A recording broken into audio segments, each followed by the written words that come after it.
Okay, it's lawn renovation time, and it's time for you to get outside and look down and see what's going on your lawn, because a little bit of work now is going to go a long ways later. Let's take a peek. Okay, all of us got really busy over summer. It happens every year. Summer comes around, we get into summer mode, lawn, we paid attention to it in the spring, it greened up, and that was it. We kind of moved around and forgot all about it.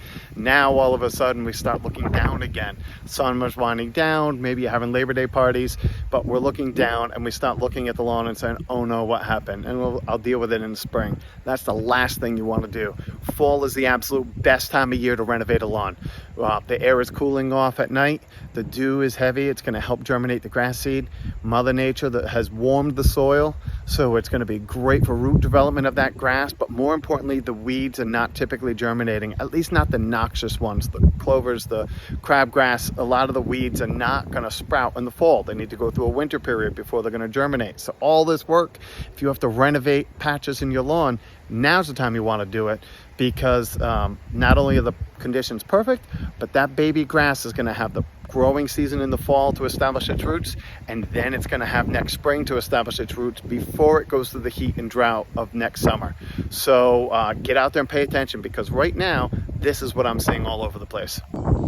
Overall, lawns were green from a distance, and when we look out overall, the lawn looks good, but when you look close, ground ivy has spread everywhere. Clover has been everywhere this year, and specifically crabgrass. So it tends to be worse here along the edges of walkways, along edges of driveways. Crabgrass needs it hot and dry. That's why it's always worse alongside the edge of the road. If you look at 2 feet at the edge of your road, you probably have a lot of crabgrass there. Along the walkways where it just bakes in the sun all summer long. That crabgrass by nature is starting to choke out the grass around it. When you look underneath these things, they grow horizontally once they're mowed. And what they're doing is they're choking out. This is just one plant, but it's choking out all that soil right there. And then it leaves behind, when that plant dies, it leaves a decent sized hole. Not a crater like I just created because its roots are established, but this 4-inch hole will just be dirt once this plant disintegrates and dies once we get frost. And so now you're going to start spring with a 4-inch hole in there. That means that come next spring, now you can grow 2 crabgrass plants in there instead of 1. Then you're going to get these clusters like this. And then before you know it, you have big dead patches. And then you're in this vicious cycle that the grass is never going to fill in these holes on their own. What happens is more weeds pop into those spots. Even if I come through and kill this crabgrass, if I don't thicken up the grass, if I don't renovate that lawn and get it filling in, it's just going to keep making more and more holes. And then it's more and more homes for weeds later on. I can't say this enough. Now's the time to get out there. Check the pH of your soil. Many times our lawn is struggling just because the pH is too low. So now's a great time to get lime down. If the grass looks good, just maybe get on a good dose of fertilizer and keep the weeds out of the way.